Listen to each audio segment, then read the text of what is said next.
Yes, yes, yes, it is the Castworthy Podcast, and we are back at you. I am Big Steve, aka Last of a Dying Breed on the Twitter machine, joined today by EJ, the Hungover Savage, and Stonewall himself, the VP of Research. Gentlemen, how you guys doing? Let's go. Let's get it. I'm here, baby. Take Yeah, me out to man. dinner. It's been a hell of a week, but I'm here. Sunday, January 23rd. What is it? Divisional round NFL playoffs are here.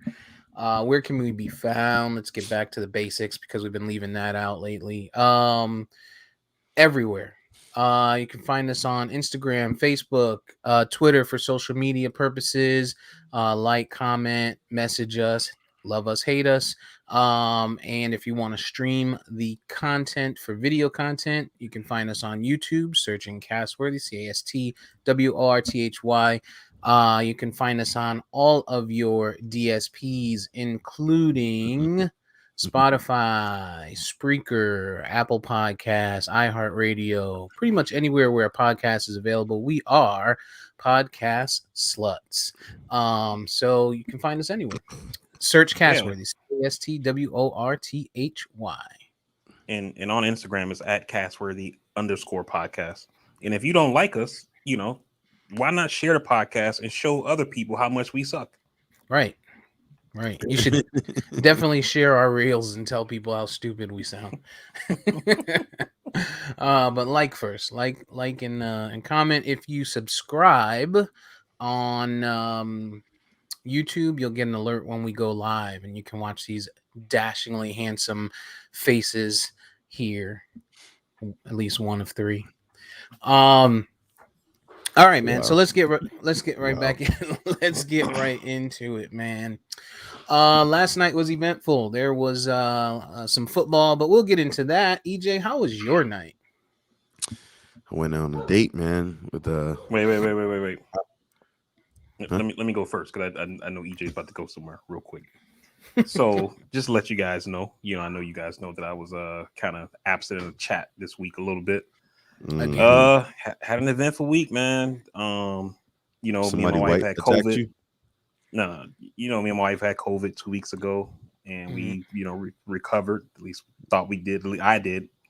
And she was still having a cough, having some chest pain. Went to the doc, found out she Pneumonia. had pneumonia from the COVID, I told you and this. then she already had some other underlying health conditions, as you guys know. So she was in the hospital all week, man, from Monday through Jesus. Friday. Damn.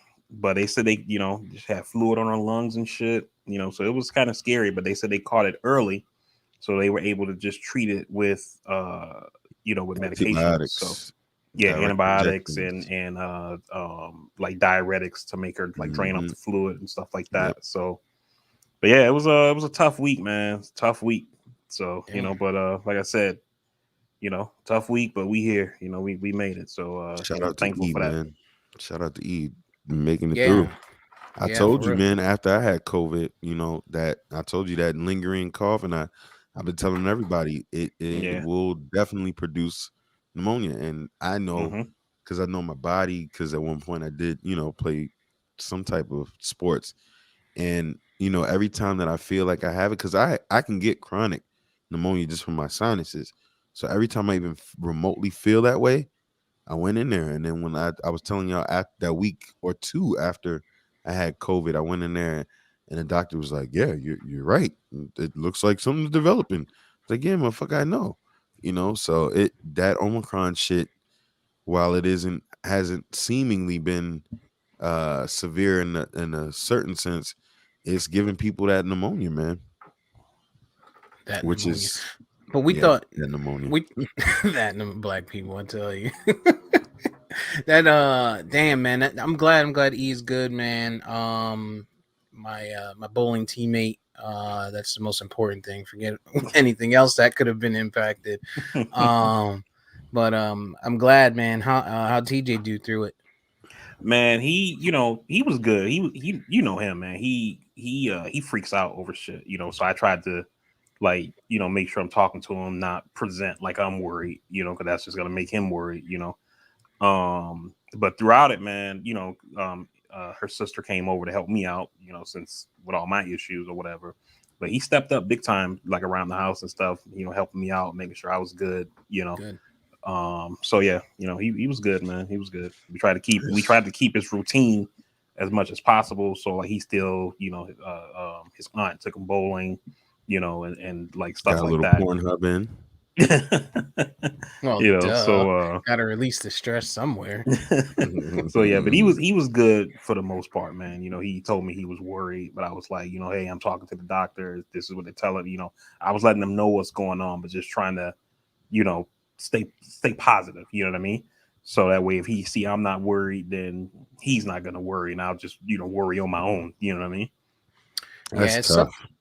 That's yeah, so it, tough. it sucks too now these times because of COVID, the visiting hours and stuff like that are minimized, and of course, for you, the mobility is always is a challenge, right? So it makes it even harder. But since we're here, man, we're sharing. I will share. We lost a family member to COVID this Damn. past week. My wife's aunt passed away. She contracted COVID maybe 2 weeks ago, give or take. She was in ICU. They put her on a ventilator, and she unfortunately did not make it. So, yeah. Rest in peace to Titi. Yeah. So, fuck Sorry to COVID hear that, man. and anti-vaxxers. And so, when I say I don't give a shit about anti-vaxxers and I don't care if they die, that's what I feel. Let's move on, man. EJ, how was your week? Hopefully yours wasn't as bad as ours. Right. Mm. I don't know. It's been interesting. A lot of stuff going on in the workplace. I'm not really, privy to say, but there's a lot of crazy things that I've seen. The But likes. nah, yeah. But I had a date last night. With a. What was his name? Oh God. I don't call those dates, but anyway, lovely young lady. Nah, tell us about it. Man, I mean, went out, had some live music, Where'd you meet her? uh, I met her some weeks ago, at a spot at an event, and kind of hit it off, man, and we'll see how things go, but Yeah. it's a nice, lovely event last night, and live music. The band, I can't remember the name of the band. They were pretty good though, and it was just a good, intimate, nice time.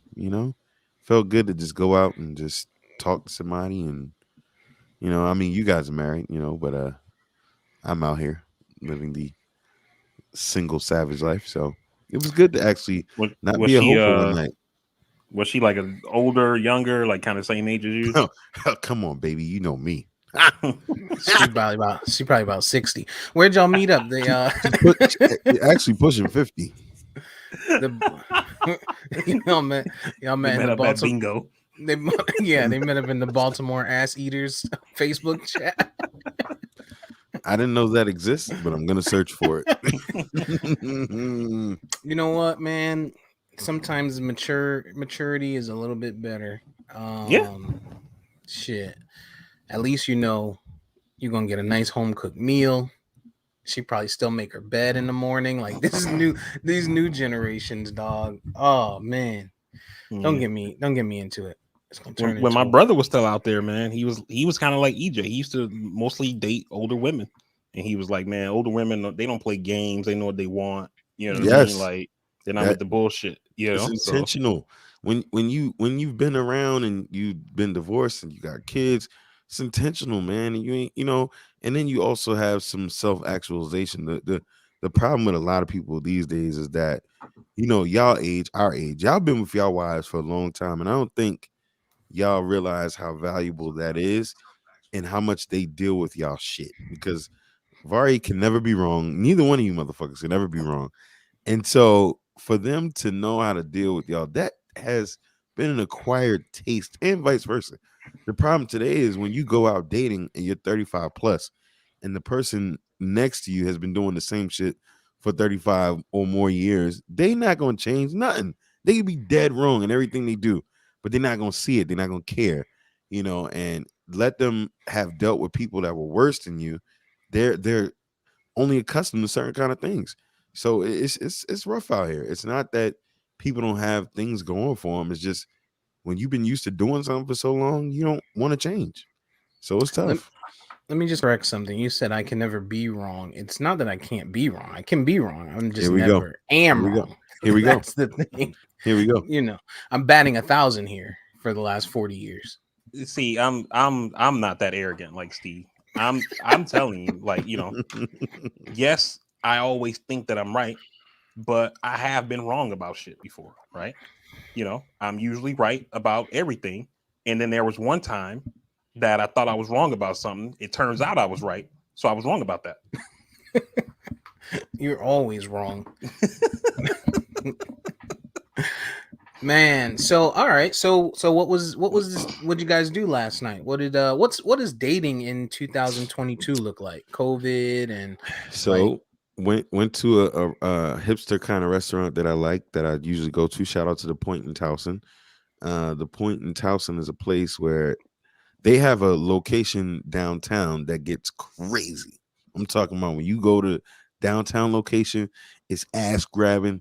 It's just nuts. It's crazy, right? But the real one, Trumpish. nah, it's more like, Oh, prime example. consensual.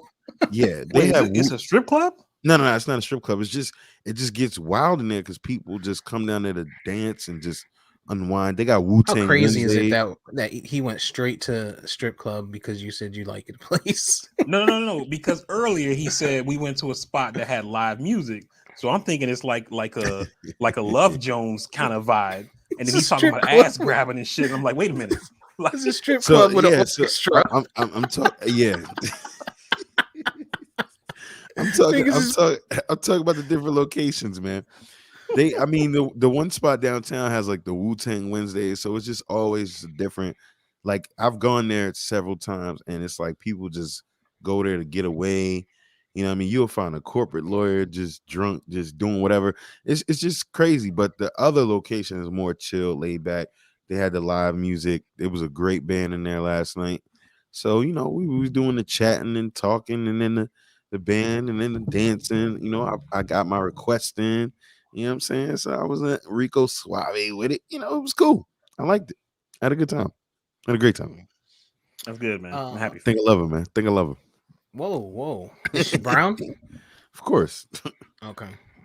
I mean, I told you, step outside the box sometimes. You never know. You might like it. I don't. Yeah. Haven't been that bold yet. I don't think your aunt would. I don't think your godmother would appreciate that much. So did you have a beverage or two with the young lady?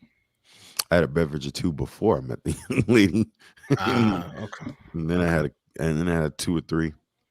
Came in handy though, because it was cold as shit last night. And how did Pretty it cold end? here. And now everything was well, man. Just walked into the car and called it a day. That's it? I didn't. Yeah. Nope. Yep, nothing to report here. Just walk to the car? Yep, I fell asleep fully clothed last night. Oh. Did you wake up fully clothed? This is the question. I mean, she was 50, Steve. Like, She's not 50 yet. I don't know if they're doing it like that, Let me tell you something. Listen, when you that age, you ain't got much time left. You better take advantage. Oh, God. Let me tell you something. Wow. I'm trying to tell you, man. 40 plus ain't playing out here, man. You gotta I know. Look at these grades, dog. Shit. listen. Crazy. The young girls, man. It's just, I mean, it's always something. And like I told you, it's like what I realized, and I always categorize this as the sins of our fathers, meaning our fathers in the generation of our time. Those of us that have had fathers that weren't around. A lot of these women were raised by women to tell women, you don't need no man, dog. Like that's what it is. And we're the generation of people, y'all two obviously married, and me, I'm kind of okay. Um, we're the people trying to say, hey, I'm not that guy as bad as him or them that wasn't there, and it's a struggle because they're so used to what they've been reared to do and believe you can't be a great guy and try to come around without going through something, and it's tough. So I like to tend to talk to older women that have a better sense of themselves and what they want. Just And you have to be a little softer because you're a girl dad. So you have to precisely. you have to keep in the back of your mind, like, how would you want women to be treated, when your youngs get old. Precisely. And I like it. I always like being a girl dad because I think I would have been way too tough on a son. But it does give me time to Like Tyreek pause. Hill tough.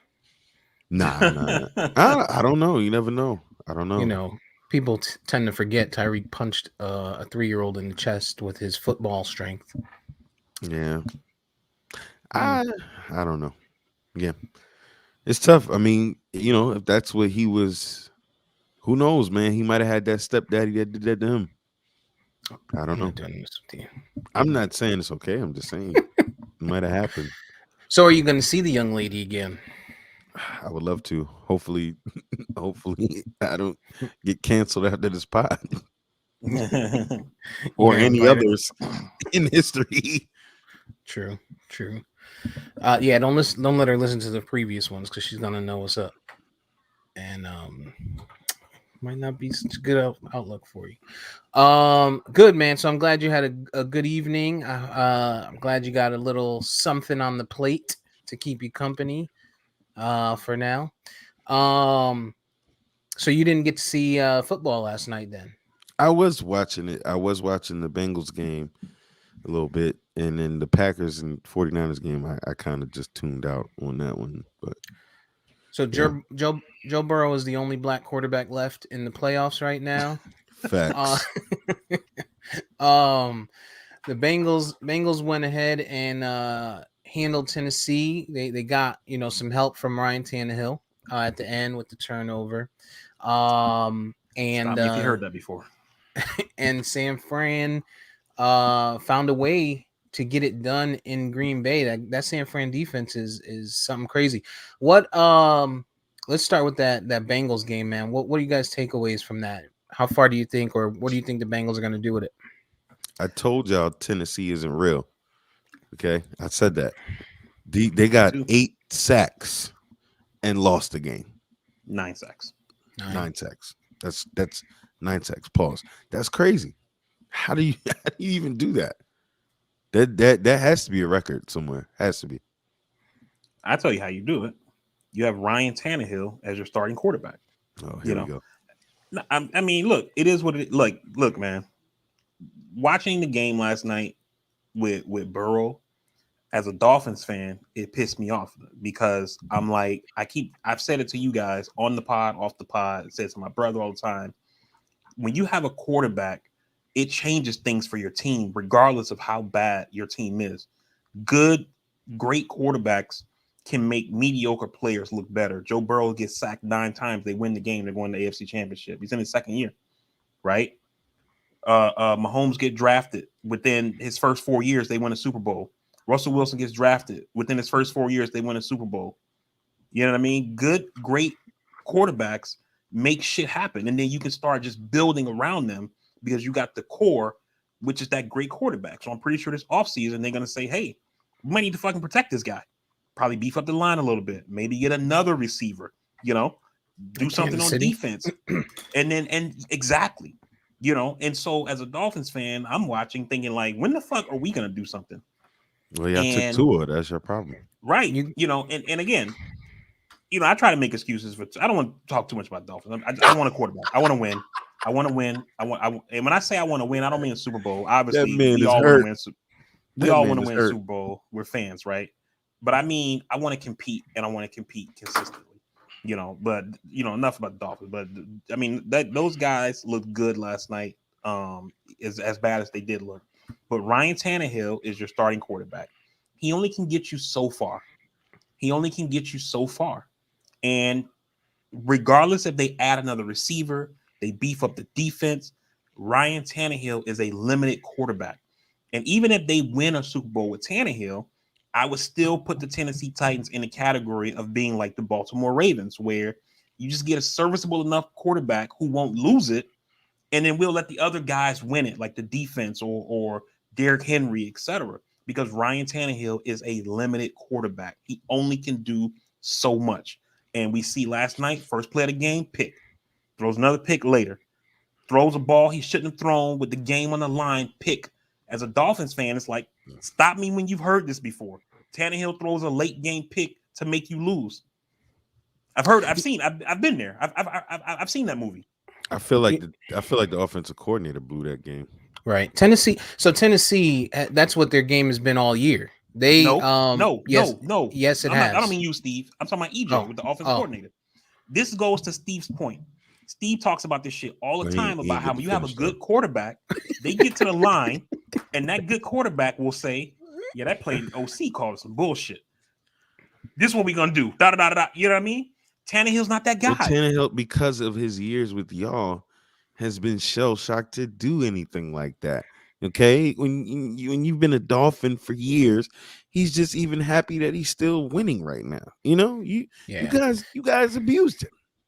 You know, you got a defensive coach, and a ground and pound coach in Vrabel, and you know, when you're in that situation with game online, you need to be the guy to be like, yo, we just brought back our star running back who's bigger than every one of the best running backs in the league, the probably bigger than everyone on the field, including the linemen. And you know what? Why don't we let this X wide receiver throw a pass in, you know, a game clinching situation? Let's do that. So yeah, it's Tannehill's fault because he couldn't execute it, but whoever called the play, you know, to EJ's point, I think is absolutely at fault just as much. But I mean, so what you're saying, Vari, is Tannehill can't win, sure, but there's other quarterbacks that couldn't win, right? Trent Dilfer, right? Tennessee's defense has always gotten it done this year. They've been able to get it done this year. They were without AJ Brown. They were without Julio Jones, shocker. They were without Derrick Henry, and they were still able to get the number 1 seed, and that was because their defense was doing what it needed to do, and their running game with Hilliard and I forget the other dude's name. It's escaping me right now. Was getting it done. And now, in the biggest situation, you decide, let's become a passing team. That was the problem, though. That was the problem, though. You were going down the stretch. You didn't run the football. There were situations where it's third. Okay, let's go back to the 2-point conversion as well, which some people were getting on them about, which I didn't think was a bad play call in the sense, but they left literally an unblocked guy on the edge. Then you go to certain 3rd and 1 situations. They're in shotgun doing dumb shit where Tannehill's running the ball. No, load up the power eye, run the football. What are you doing? Run the football. That's what you do. Run the football. Then you have 9 sacks. Okay, you got 9 sacks. How do you not capitalize? I think the Bengals are number 32 in the league against the run. At that, how do you not run the ball? You should be. Derrick Henry should have had 190 yards last night. Like that. It goes to the Pete Carroll thing. You try to get to Pete Carroll, Dan Quinn, Shanahan with Dan Quinn and Shanahan in Atlanta. You try to be too cute. Oh, these guys suck against the run, so they know we're gonna run. So let's pass it on them. Let's go 30. You know, let's go 31 in shotgun. But not just that though, right? And EJ can you know, both of you guys know, but EJ probably knows it more, given he lives in Baltimore. You look at that 2000 Baltimore Ravens team. They basically said, "Hey, you gonna get us 13 points? We gonna win this game." Right? The offense got them those points. They got the sacks, turnover on downs. The problem is you have Tannehill as your quarterback, who's going to give the ball up 3 times. Yeah, including on the game-winning drive. That's the problem, because the defense, I'm pretty sure that defense is built the same way, because they know every player, whatever position they play, has limitations. Tom Brady can't run, so the Bucs protect them. You know what I mean? And so Vrabel knows he has a limited quarterback, right? He played for New England when Tannehill was the quarterback. He knows he's limited. You know what I mean? So the defense says, you go get us 13 points, we'll take care of the rest. And they were doing the fucking job, but Tannehill was like, let's make it interesting. See if we could get to 20. Maybe he has some money on him in Vegas. I don't know. Man, I mean, Derrick Henry rushed for 20 carries, 62 yards, and 1 touchdown. Mm-hmm. Foreman had 4 carries for 66 yards, and he averaged 16.5 yards. The other problem is Ryan Tannehill had 3 rushes for 12 yards. They stopped running the football, man. And Tannehill attempted 24 passes, 220 yards. It just, I don't know, somewhere in this loss, And 3 you gotta picks. look. Yeah, somewhere in this loss, you gotta look at it.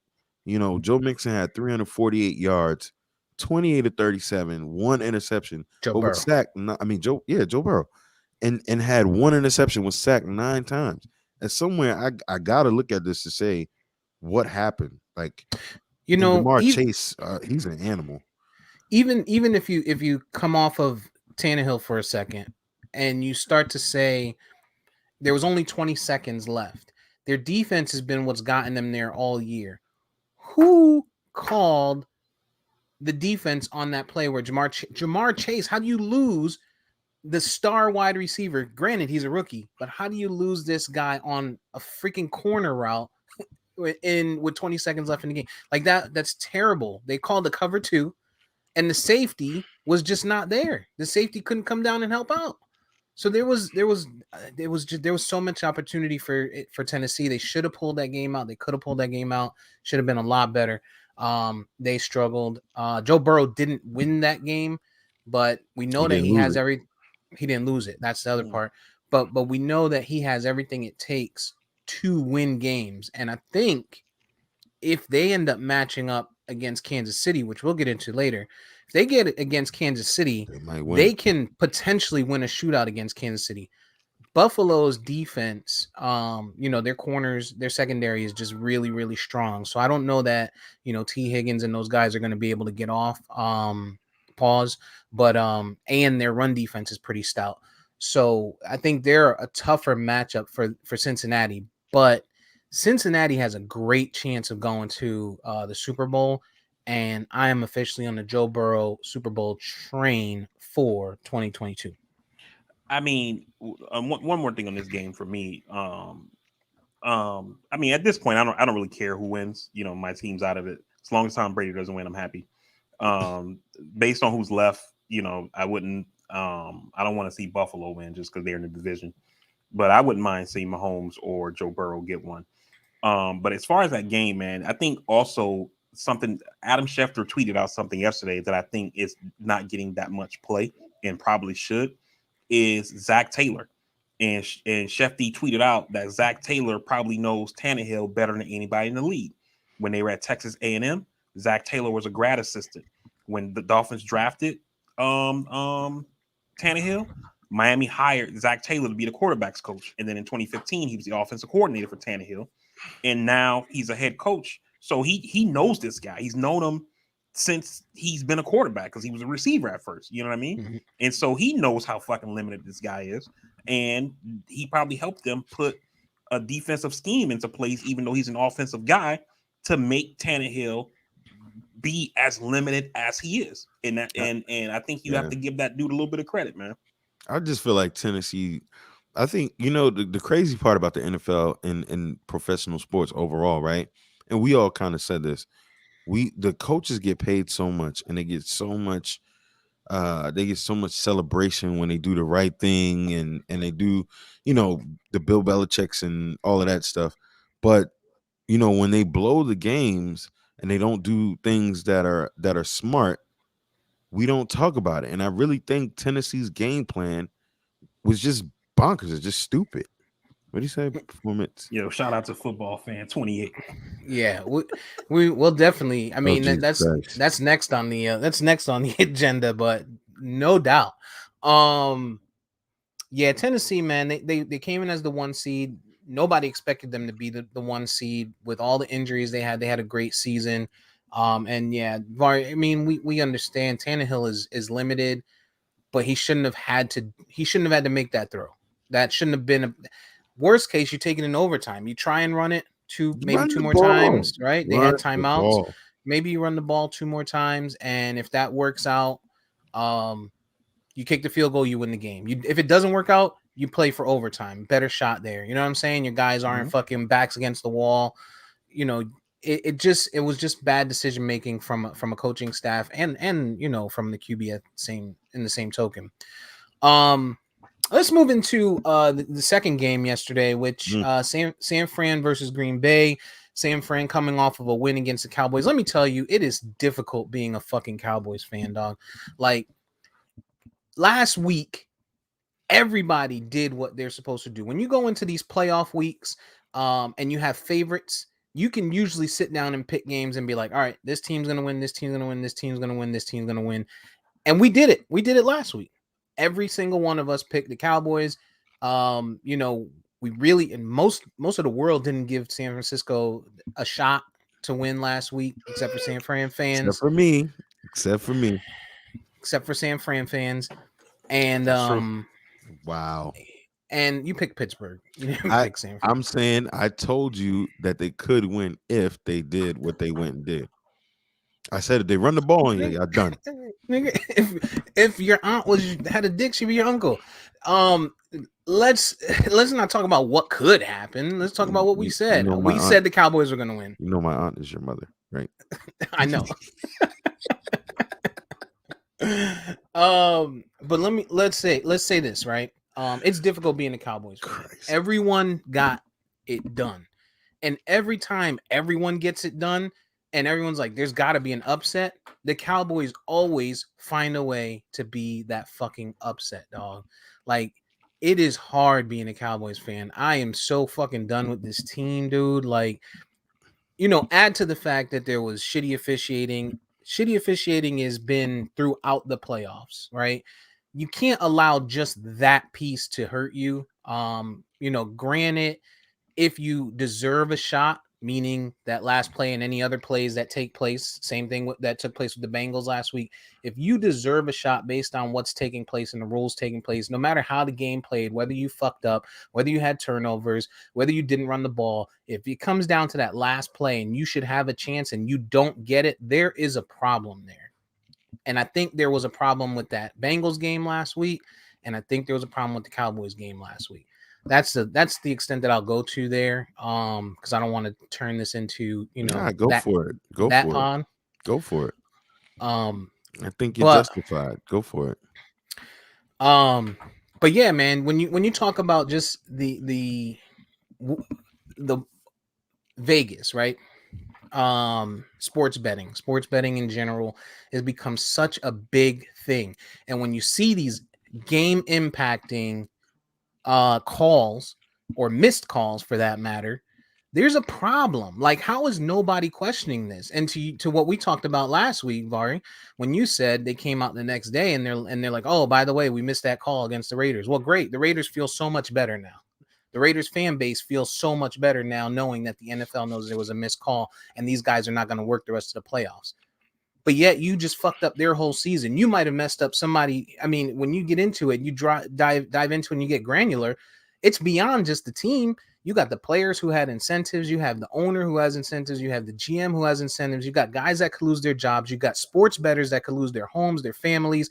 Like, it all comes down to that one decision that the referee made, the umpire, whatever you want to call them, and the fact that the NFL didn't decide to say, hey, pause, don't go ahead and say that this game is over or we're going to move on from this play. Let's sit down and talk, or give us a call and let's talk about this, or we're going to buzz you when we need to talk about this because you missed that call and you just made a huge fucking mistake.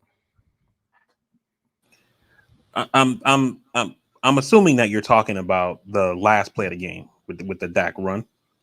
I'm talking about both. I'm talking about that, and I'm talking about the Raiders. Okay. I mean, well, because officiating throughout the game was bad, but I mean, for that last play, based on the stuff that I've seen on sports broadcasts, that was somewhat Dak's fault.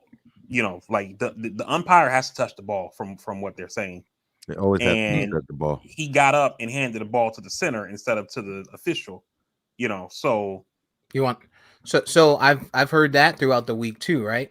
And I have two rebuttals to that. The first one is the rule is they have to touch the ball, not they have to respot the ball. If he doesn't pick the ball up, move it back a yard, and everyone shift back, then you still have that 1 second to hike the ball and snap it, and they get at least one play off.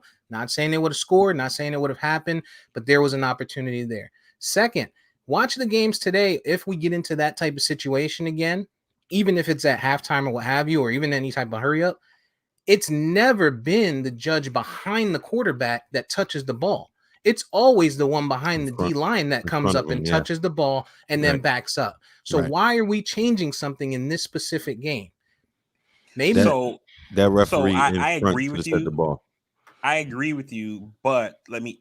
It's kind of a distinction without a difference. And what I mean by it is that it's the umpire that has to touch the ball.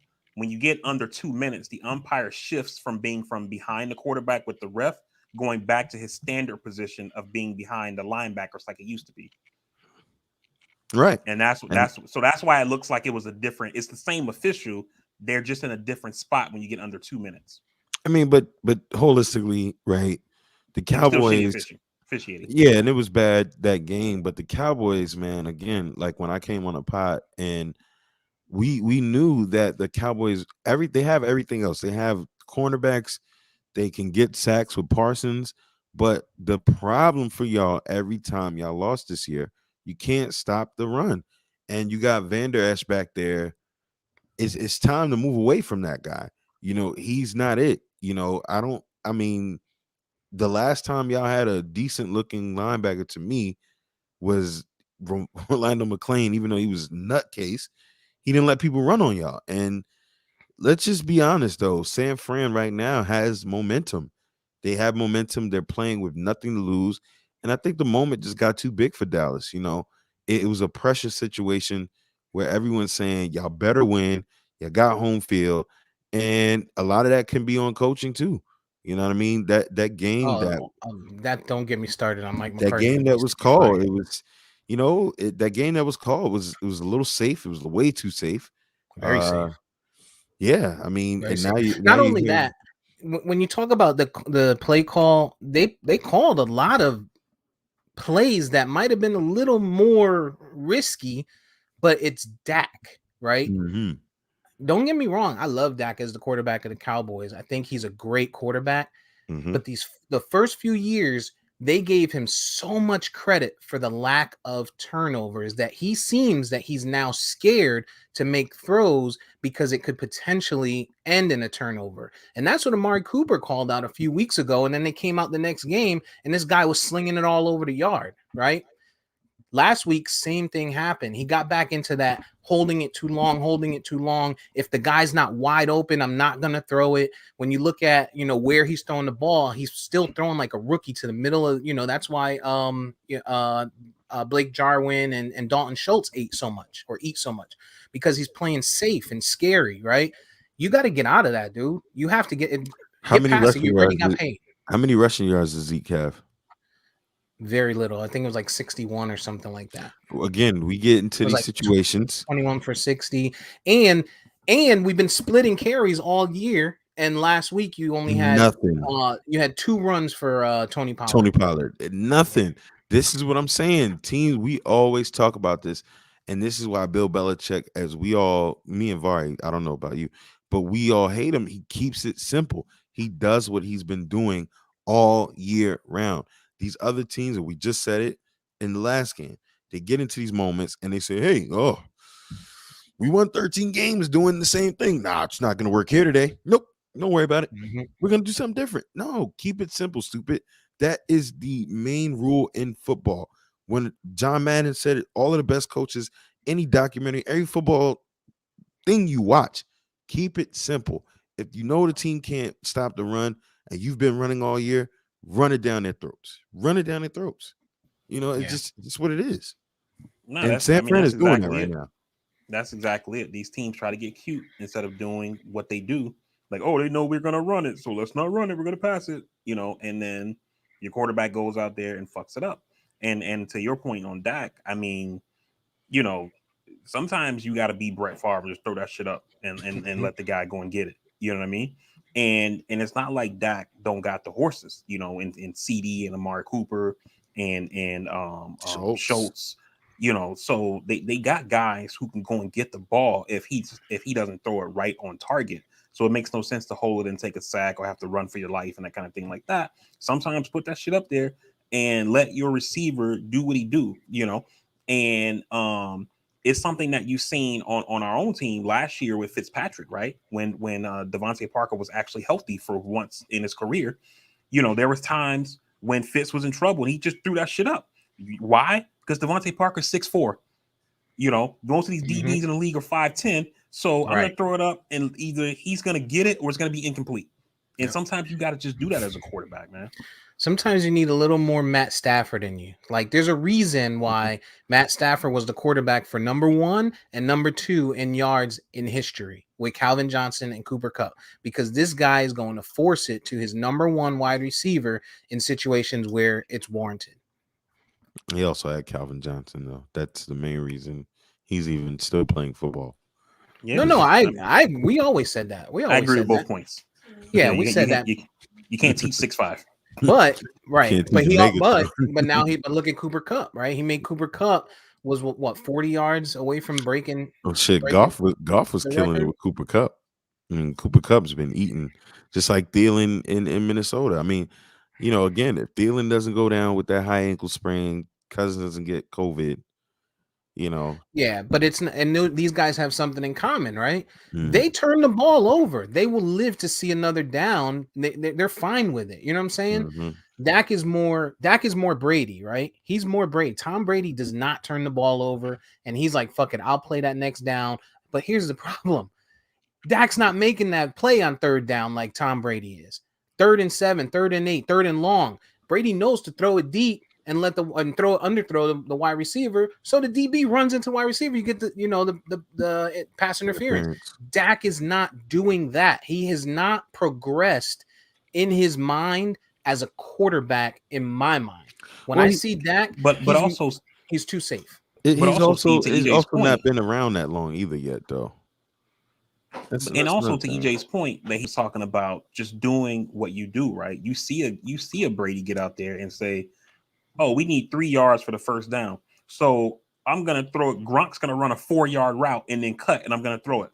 You know, I'm not going to try to get cute and do play action and then throw a slant going 20 yards down the field when I need 3 yards for a first down. You know, and that's a coaching thing right there. It's to say, chip away. Yeah, you know. And not only that, we also forget that most of the rings that Brady has, we don't want to talk about this, but top 5 defenses every time. Just about 5 every to 10. time. And the problem with that Cowboys game, you had one job: make Jimmy G beat you. When you couldn't stop the run, Jimmy G was free to do whatever he wanted to do. Y'all got run all over. If I'm the Cowboys GM this draft, I'm going defense all the way, completely. There has to be a choice. There has to be a change. Has to be a change. But I don't want to say that's also a thing, though, Steve, with y'all, is that, and sometimes it works out, right? Sometimes teams draft for need, or sometimes they draft best available, right? Like, you guys didn't need a wide receiver, but CD Lamb fell to y'all, so Jerry's like, shit, I'll take that. You know what I mean? But at this point, it's like EJ said, you guys need to go into the draft this year saying we need to draft for need. We can't say, oh, this great ass receiver or tight end, whatever the fuck is available, so I got to grab them. We need an interior defensive lineman. Here's the one that's the best available. Let's scoop them up. You know, it depends how you look at it, because we've done that. That's how we ended up with our offensive line. You got to remember, we took a center that year, and then we took Zach Martin, and these guys super young, right? But CeeDee Lamb, when you look at it, did we need a wide receiver this year? Maybe not, but Gallup is going to be a free agent, right? So we could have used him there. Amari Cooper's getting up in age, potentially going to, doesn't have much time to be a number one, continue to be a number one. He's not and wide receiver, he's not a number one. He's not going to continue to be a number one much longer, and he's expensive, right? So taking CeeDee Lamb wasn't a bad decision. No, no, But I'm not I saying it was a bad decision. The It point I'm wasn't making is necessary. that that draft was loaded with wide receiver talent. You Yeah. guys could have went and got a guy to be your guy in the second Second round round. Yeah. and did some work on the defense or whatever Yeah. because of how much wide receiver talent was loaded in that draft or whatever, you know. Yeah. But and there's nothing wrong with saying, oh, here's the best guy available, let me take him, versus drafting for need. Because the same way, if you needed a interior defensive lineman or a linebacker or whatever, you could have went and found a guy in the second round, right? But at the same time, though, like the best guy is probably going to be somebody who was in that first round. And I think this year the Cowboys probably need to say we need to draft for need and not just take best available, even if it's something that we don't need. Yeah, no doubt, no doubt. I don't. So let's move on, man. Let's go back 49ers to Packers. San Fran. San Fran, you know, I got to give them their credit. Their defense has been playing lights out. They played great against us. They played good against us. You know, 13 penalties. They got some help, but against Green Bay last night, that defense it looked great. They looked amazing. That defense. They held Aaron Rodgers to 225 225 yards. yards. Right? No touchdowns. No touchdowns. He 20 threw for 29 though. 20 for 29. He threw 20 passes. 18 of those passes, 9 went to Aaron Jones and 9 went to Devontae Adams. Aaron Rodgers is the epitome of a guy who cannot let me take that back. Has the ability to go through his progressions, but chooses not to go through his progressions. This guy hit Aaron Jones 9 times, Devontae Adams 9 times, 10 targets to Jones, 11 to Devontae Adams, 1 to Lazard, 1 to Mercedes Lewis, 1 to Randall Cobb. Like, that's why they lost. You got to spread the ball. When you have a defense like San Fran coming in saying, fuck it, if you're going to beat us, we're going to cover these guys. You saw Devontae Adams double and triple covered. That's why he didn't score last night. Right. And we talked about that in the context of when we talked about LeBron one time, we were saying like the other players are watching the shit and they're gonna react to it, right? So if you're a wide receiver and you see this guy's only throwing it to these two receivers, maybe I don't run my route that hard. Maybe I don't cut that hard. You know, maybe when the quarterback scrambles, I don't break off my route to try to get open to you know, make some schoolyard shit happen or whatever, you know, because I know he ain't gonna throw it to me. You know, Right. and then also that works on the defensive side too. Hey, he's only throwing it to these two guys. So yeah, I'm gonna stay with my guy, but I'm watching these other two guys so I can break off and go and make that tackle or go and make that pass defense or whatever. You know what I mean? And that shit limits you. Yeah. I really don't even know. I think in this game, the quiet part about it, and I think VP said it in pre-production, it's special teams and field position. This was a game of field position. When you look at the 49ers stats, Jimmy G only had 131 yards and an interception. No one rushed for a touchdown or over 60 yards. Or caught Kittle a touchdown. or caught a touchdown. Kittle only had 63 receiving yards, right? You go to the Packers side, Aaron Rodgers plays damn near a perfect game, minus not a touchdown. Fucking Jones has 129 receiving yards. Devontae Adams still puts him 9 for 90, you know, and then it drops off. This was a game of field position and special teams. You know, where did you get the ball? What did your special teams do? And how did you win the game? You know, because no one did anything offensively. This was a game of defense and field position and coaching, honestly, when it comes down to it. And the 49ers got the better of Green Bay. They played more loose. They said, look, we're not even supposed to be here. No one is picking us to win this game. We're just gonna do what we do.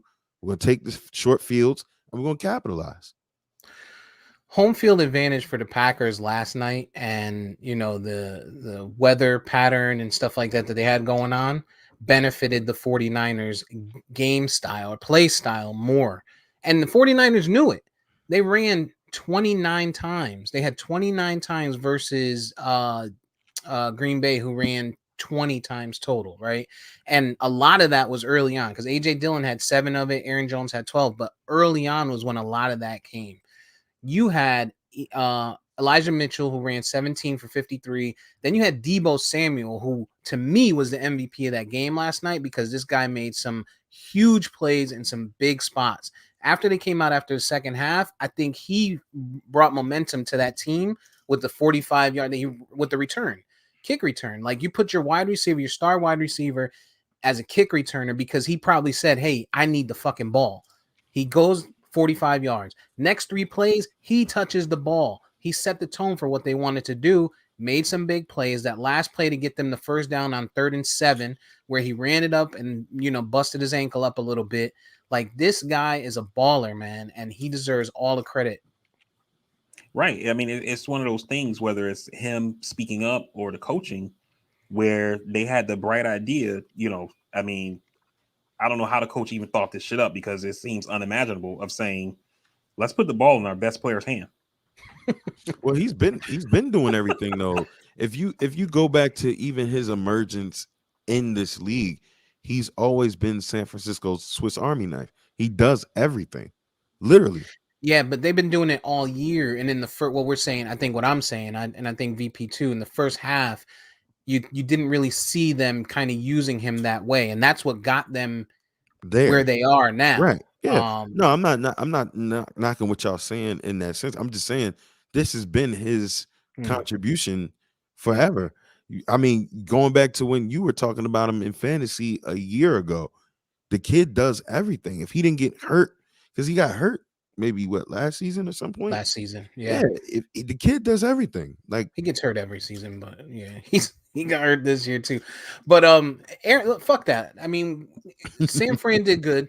Aaron Rodgers is a piece of shit. He is trash. He's garbage. He's the most arrogant motherfucker in the league, and he cannot back it up. You went 13-4. You came in as the number 1 seed. You probably thought, it's great. After they beat us last week, he's like, oh, good. We get to play San Fran instead of the Rams. You know what I'm saying? Whew. All right, let's get out here. Let's beat these guys and move on to the next game. Underestimate, because that is Aaron Rodgers. That's what he does. He's a piece of shit. What we learned last night, shout out to football fan 28 in the comments said, last night we learned that ivermectin is not a performance-enhancing drug, and A-Rod has the antibodies prevent getting the Super Bowl trophy. Again, I'd say. Also, his damn snowflakes cause him to lose. So shout out to football fan 28. I don't feel any remorse for Aaron Rodgers. He's why a piece do you of hate shit. Aaron Rodgers so much, but love Tom Brady? They're two different types of cocky. Barry, are you gonna let this shit stand right now? I agree with it. It's two different types of cocky. Okay. Like it's one thing to be cocky and not win, and it's another to Aaron Rodgers not winning is not all been on him. Let me put this. He had Mike McCarthy as a coach. No, but I mean, at the end of the day, though, especially when football, he won with Mike McCarthy. Right, he won exactly. But he also had Mike McCarthy as a coach, and they've also done some stupid shit out there. Right, but I mean, in basketball, we put it on the star player, right? So if the Nets are losing, we say KD. If Milwaukee was losing, we're gonna say Giannis. When the Lakers lose, we say LeBron. It's 3 of them. In football, it's the quarterback. It's 3 of them, right? In Brooklyn. When the Dolphins lose, you say Tua sucks. When the Jets lose, you say Zach Wilson sucks. No, Josh Allen, Dak, Jimmy G. He's the quarterback, and not only is he the quarterback, he's an elite Hall of Fame. He's gonna go to the Hall of Fame. He's gonna go to, and they're not doing anything. But the special teams really cost them that game. No doubt. Right, but here's the thing: you can't say, "Well, the Cowboys, had this, they did this, and this wrong, and they shouldn't have been in this situation," and not turn around and say, if Aaron Rodgers didn't play better, then those special team situations wouldn't have mattered. What would you have? I mean, because he literally didn't throw any interceptions. He was 20 for 29. He didn't throw any touchdowns either. Yeah, I mean that's not always on him. And he only threw the ball to 2 guys the whole game. Right. Listen. When you're being called and compared to the best quarterbacks of all time, you have to go out there and you have to win. You came in at 13-4. You have to go out there and win that game. You have to take that game. You took a week off. The week before, just like us, right? We went out there week 18 and decided, you know what? Let's go ahead and show our fucking muscle up against the Eagles just to show them. We're going to show them. And Green Bay did the exact same thing against the Lions. These guys had the number 1 seed locked up and decided, fuck it, let's go out here. We're gonna play the whole game. That's a whole Aaron Rodgers fucking idea, I'm sure. Yeah, we're gonna go in here. We're gonna play and beat their asses. They beat up on the Lions for what? To then have a bye week and come out flat against San Fran. And this guy came out and fucking showed his ass and didn't do shit. I want to say for the record, Aaron Rodgers, I am a fan of yours, Aaron Rodgers. I don't know what these guys are talking about, but real talk. Aaron Rodgers goes out every fucking week with goddamn, big dick energy, pause, and then he has erectile dysfunction. every postseason. He does. Okay. I mean, also too, though, when you look at the Packers offensively, outside of Devontae Adams, everyone else are B team people. What? Aaron Jones, AJ Dillon, you got the same thing that we have. You have two. You have AJ Dillon never was in anybody's stop scouting report. I'm just saying. Okay, let me ask you this. When you compare this, EJ, to Zeke, let me ask you this, EJ. On those Patriots teams, outside of Gronk, we talking about some cheaters. Number one, number two, doubt. You're also talking about a top 5 defense that got a lot of turnovers. The Patriots Aaron Rodgers scored a lot of points. He didn't try to play words to tell the league that he was vaccinated when he wasn't. That's totally different when you're talking about cheating. You're talking about a deflated football and Spygate. That's cheating. But you never want to say nothing about that. Allegedly, I do. Right? Come on now. Spygate. These motherfuckers were stealing plays. Let's deflated footballs. So you're telling me the deflated football is why they beat their asses by 30-something points? Come on, man. Stop. You telling me that shit don't count? Is that what you're saying? No, it counts. That's what he's saying. But no, it counts. It counts. But people are putting so much stock in the deflated. But you're putting so much stock intentionally cheated twice, dude. That we know of. You're putting stock in deflated football. All right, so if I give you a 1987 Honda Civic and I take all the air out the tires and I put it up against a fucking Ferrari, you didn't lose because your tires had no air in it, dog. You lost because the Ferrari beat that ass and you were going to lose anyway. It was just a reason. Your comparison is just out of this fucking world. No, they got their asses beat. It wasn't close. It's not like it was close. Why did they need to deflate footballs and steal plays in the first place? Let's just go to that. You intentionally cheated. There's no excuse. Period. If you ain't cheating, you ain't trying. About. Yeah, I mean, okay, you ain't trying. Okay, it is what it is. But we want to talk about. Don't bring up Brady in the Patriots. Okay, hold on a second. That's wasn't. Wait a minute. Wasn't the whistleblower cheater on your staff? Yes. Okay. All right. So let's get back to Green Bay. Okay. What does that have to do with the fact that they cheated? So you're gonna tell me that he was a piece of shit. So you're telling me it stopped in New England? Culture follows, bro. That culture. You go to extreme lengths to bail your man Brady out. Again, you cannot compare the Patriots to anything because you have one of the best coaches in the league, bar none. We can say whatever we want to say about Brady not needing Belichick. May be true. Let's not forget he went to Tampa with another potential Hall of Fame coach and another Hall of Fame roster. EJ, let me tell you the difference between what me and Vari say when we're talking about an arrogant Tom Brady. I'm not talking about arrogant. I'm saying you can't compare. But none of that matters. None of that matters with this. Yes, it does. It matters in the sense that Vari was trying to compare what Brady did with less offensive weapons in New England. But we cannot forget that was a top 5 defense that scored points, and you had Bill Belichick. Look at Green Bay. They don't have that defense now. They haven't done shit. And we want to talk about draft picks. To Vari's actual point to the Cowboys. You want to talk about first-round draft picks? Cowboys, yeah, they went and got a potential receiver that's going to carry them. What the fuck did Green Bay do? Go get a quarterback, then they go see the field in the first round. But they got a quarterback for an aging quarterback. You got to prep. Like, you can't just be like, well, let's wait till he leaves. Jordan Love was not a first-round quarterback. Yeah, you're right. They could have got him in the 4th round. You're right. But not even that, though. Like, Aaron Rodgers had no indication he was retiring. How does that translate to Aaron Rodgers playing like shit? I'm saying the same point that Vari used in comparison to y'all taking CeeDee Lamb is even more That's present fine. for Green That's Bay. fine. But how does that translate to Aaron Rodgers playing like shit? Hey, if they had went and got him a first round CeeDee Lamb, maybe Devontae Adams would have had somebody else to offset the coverage for. Stop, man. Stop. I mean, my whole point is just that, like it's one thing to be arrogant and win. I don't like Brady. He's a piece of shit. He's arrogant as fuck, but the motherfucker wins. You know what I mean? Rodgers, on the other hand, talks a lot of shit and he's not winning. And that's a bad look. All I'm interjecting, and I don't disagree with that. All I'm interjecting to say is Brady has never been in a position where he hasn't had the support from his cast, regardless of how good it has been on paper, offensively and defensively. He's always had support. Aaron Rodgers, right?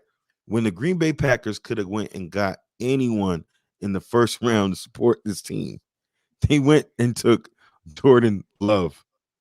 I mean, it just, even defensively, the Packers defense all year, they've been getting praise for being so good with no A-listers.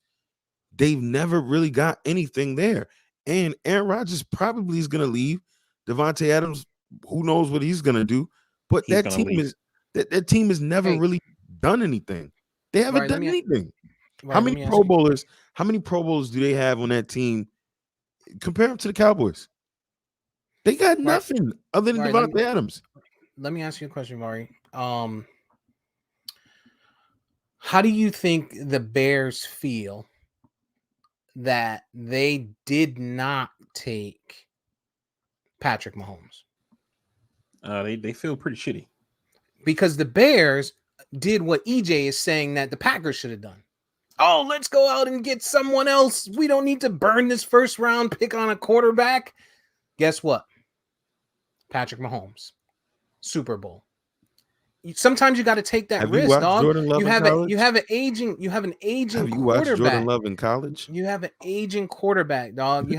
You need Patrick Mahomes. Not only is he aging, but he's also the same type of piece of shit motherfucker that walks around and is like, I'll see what we're gonna do Patrick next Mahomes week. The same guy that didn't show up to camp. This is the guy that you're shooting bail right now.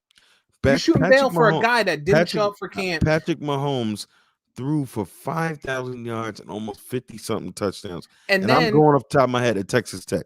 Jordan Love was not that guy. I'm not saying don't get a quarterback, but Jordan Love was not that guy. And then Kansas City needed a quarterback. Can we say, honestly, that Green Bay could say they needed to spend a first-round pick on a quarterback? Everything we know about Aaron Rodgers, we don't know what he was saying to them years past. He was out there saying he hated the coach. They hired this guy, this young coach, and forget his name, and he was like, I don't like the decision. I don't like the decision.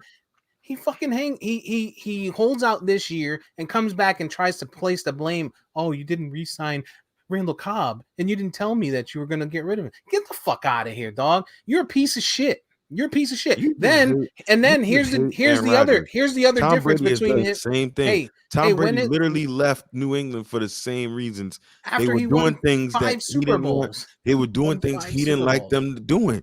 All these diva quarterbacks do the same thing. Eli Manning literally said his whole family literally forced his hand to not force the Giants, force the Chargers.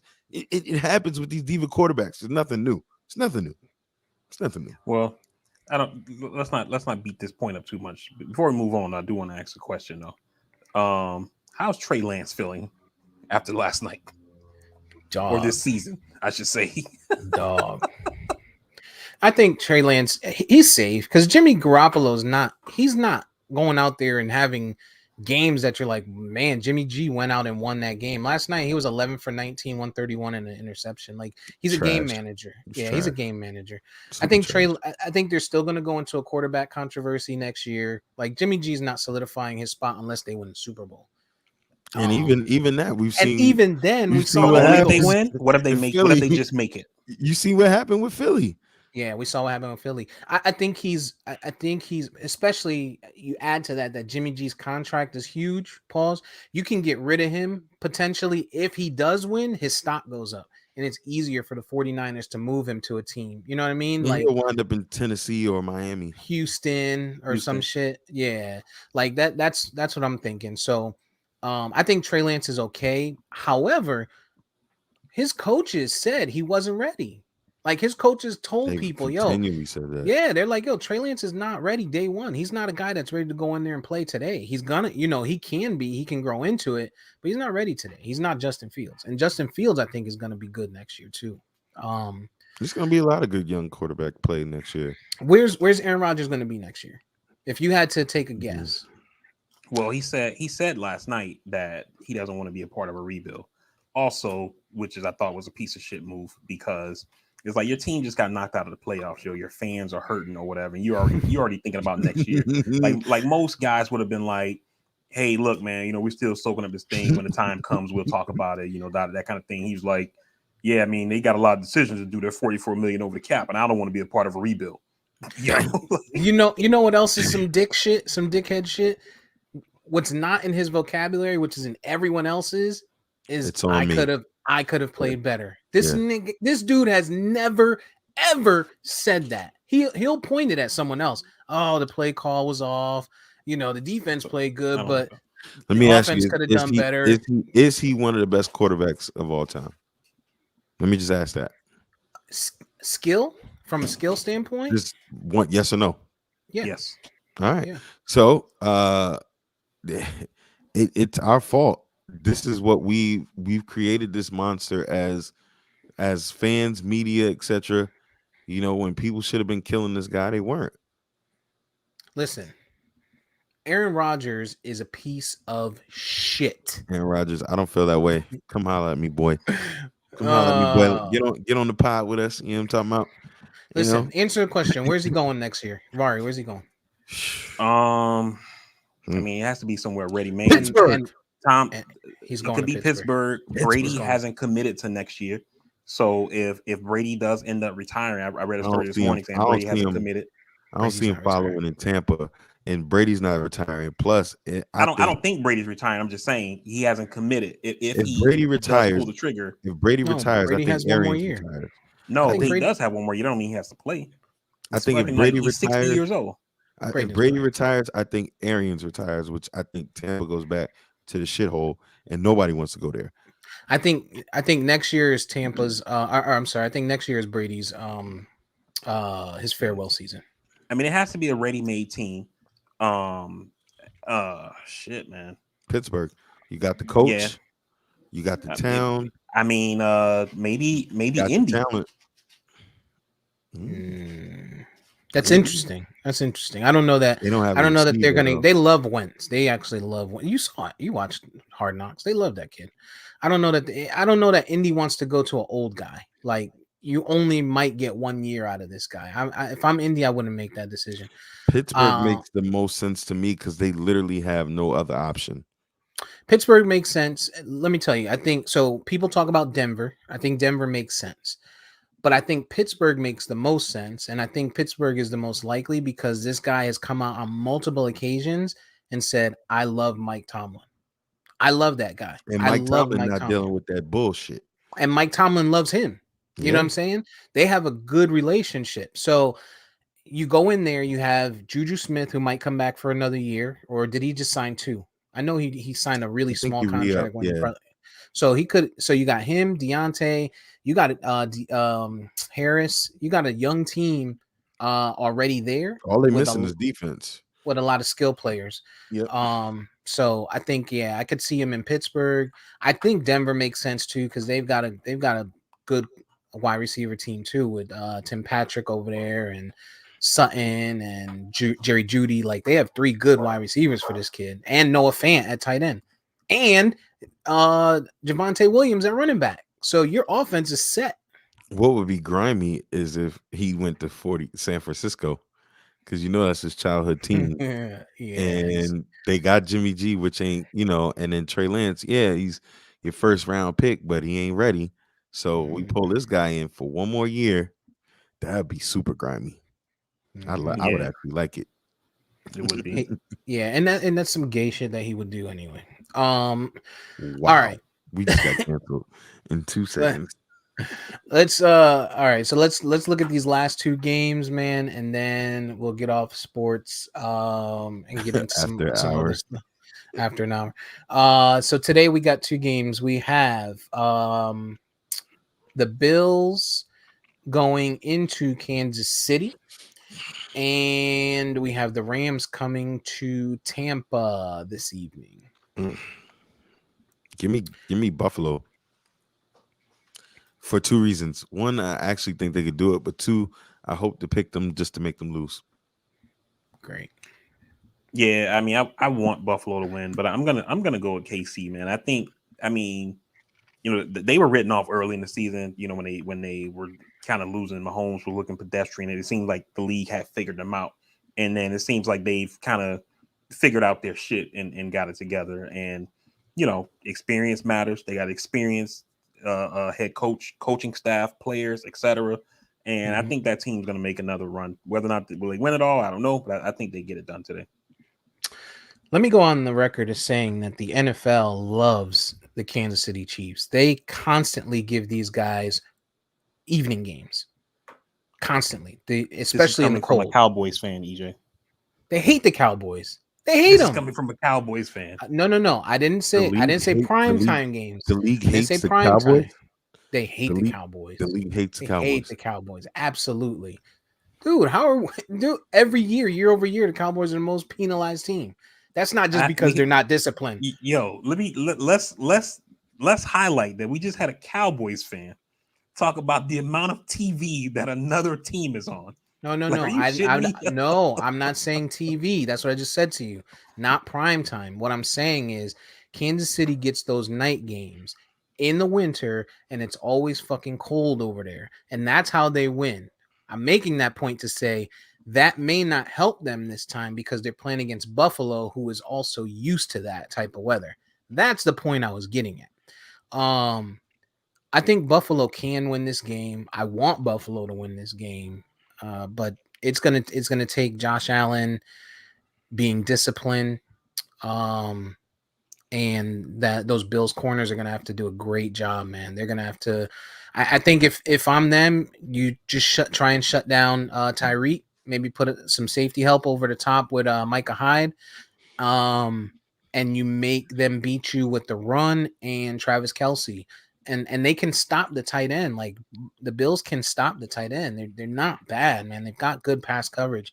So I'd love to see them win, and I hope they do. It's gonna be a damn good game though. It should be a damn good game. The momentum thing for me is gonna be the early thing. If you get out and punch Casey in the mouth early, then you can take over. Mm-hmm. But the thing is, we don't know what Buffalo team is coming. I like Josh Allen. I've always liked Josh Allen. I wish we drafted him over Sam Darnold. I've been saying that on the record forever. But the game is really in his hands this game, and I think he's going to take over. And I hate to see it. I hate to say it. I think they're going to win. I don't want them to, but I think they will. I hope they do. Because it'll be fun to see the Bills and the Bengals. I think that's a more fun game to me. Kansas City is like, I don't know, man. They're starting to get arrogant too. But don't they deserve to be? Singletary, I think, is the guy. I think they're winning. So when you talk about that, yeah. But I think it's this. What I don't like about what they're doing is these stupid like showboat plays. Like, why are you lining up your tight end at quarterback? Like, what are you doing? I get you're trying to be cool and you're letting them name their plays, like, but you still got it. Early in the season, they lost because of that. I don't think that's what happened last week. I think last week. Those are design plays. They've been saying all year those are design plays. No, I know. I'm saying I don't think that was the reason. I don't think last week it was just kind of like, yo, hey, Travis, what you want to do? I think it was more of, we're beating the shit out of these dudes. And you see coaches want to see how shit work in real game situations. And they still had defensive starters on the field. So it was like, yo, let's run this package because we may need something like this in the future against starting defensive players. You know what I mean? No, And wrong. No, that's stupid, Vari. That's stupid. Why would you do that? You don't want to show those cards. That's the card you save, like the Philly special. Like if they had ever played the Philly special before, somebody might have been like, yo, watch out for the Philly special.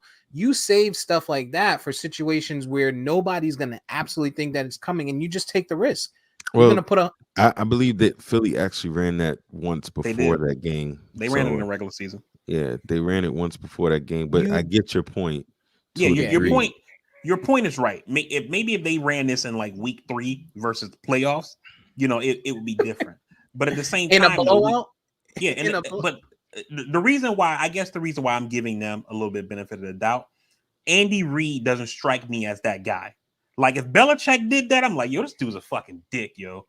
But Andy Reid doesn't strike me as that guy. I thought Andy Reid was a disciplined, strong head coach all throughout his tenure until the beginning of this season when I saw them doing these, and not just that one play, because it's been happening all year. They've had these weird ass plays where Travis Kelce will jump in front of Mahomes and then he'll go and move, and then Tyreek will come around and then he'll jump in and then he'll go to the other side. Like, dude, don't, like, you can motion your guys without them having to stop and make people think, oh, is he the quarterback? Like, the shit's whack, dog. And it cost them early in the season. That's why, to me, I saw a lot of those plays that didn't work out. And they started off slow and then they got back to just normal and they've gotten better. But like, that shit is just arrogant, dumb shit, man. All right. It's similar to a wide receiver catching the ball and then trying to throw it to a fucking running back backwards, Cedric Wilson. Who we got though? So you Vari took KC, me and you saying Buffalo. I got Buffalo, Okay. man. What's the next game we got? The Rams going into Buccaneers. Rams are healthy. Bucks are home. Still Matthew Stafford though, and it's Tom Brady, That's right? the problem. Exactly. It's Matthew Stafford. You know what? You guys want to talk about a quarterback? To hell with you, Matthew Stafford. You had one job. Just play like you've been playing all year, and I might have won 2 fantasy championships instead of just 1. Thank you, Matthew Stafford. Oh, selfishness here. Absolutely. God disappeared. I need the Bucks to win. For selfish reasons. Yeah, I do. So I'm choosing the Bucks. It's also, it's hard to pick against Tom Brady. Sure, they have a lot of injuries. It's just hard to pick against this guy. I think Gronk is going to be the difference maker today. He's going to have to get off because Mike Evans is going to probably get locked up by He went for the last time him and the kid Ramsey met. He went for 8 for 100 and something yards the last time they played against each other. I know that randomly. No touchdowns though, but yeah, he ate a little bit. Well, he didn't go against him every single play, but let's just say he had 8 for 100. I want to see Aaron Darnold rather. I don't know where he's been, but I want to see him dominate this game. That Bucks offensive line isn't it's come together. They haven't run the football as well since Fournette went down. I don't know that I think he's done, right? Or no? Who? Fournette? Yeah. He's not playing today. Ronald Jones is not playing either. Ronald, yeah. So they're gonna have a tough time running the football. I'm gonna go with LA, not for Stafford per se, even though I think he's gonna tear that Tampa Bay offense up with Cooper Kupp. But yeah, I'm going with LA. Yeah, I'm going with LA too. I want them to win this game.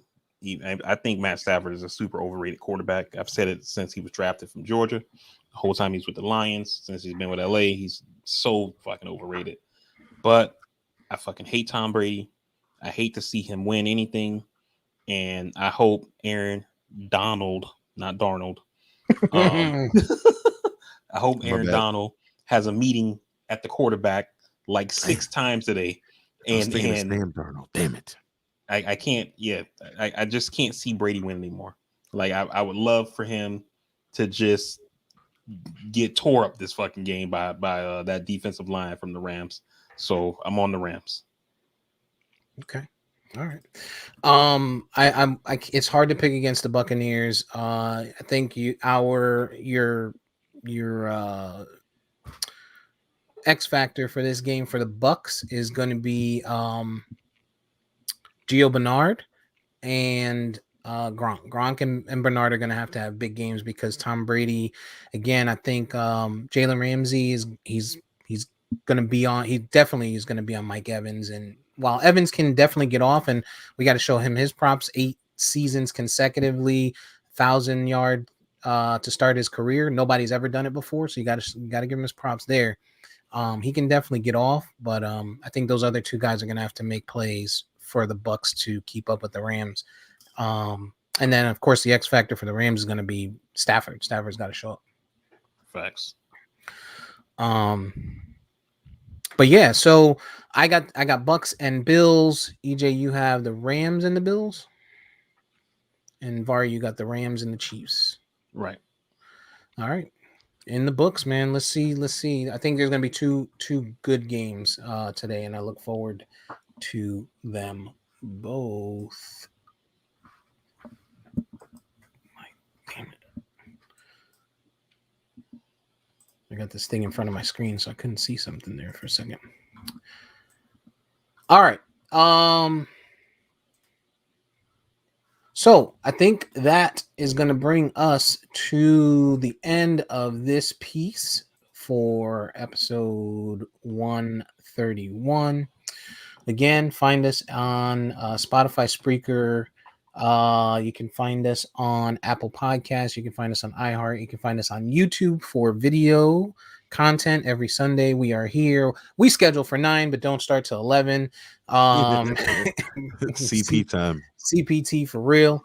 Yeah, man, follow, like, comment, give us some topics, give us some thoughts. You can give us a topic midweek that we can talk about. Shit, if you want to join us, let us know. We can send you the link and you can pop in, man. We're open for open for business here, man. We're with the shits. Yeah, as the kids would say, we're on P. I keep seeing that shit on my Twitter. I don't know what it means. Mari's mad upset. Like, what the fuck is this? You old bastard. All right, man. We're out. We will be back shortly for our other dynamic of listeners. Thanks for listening to this piece. See you later. Peace.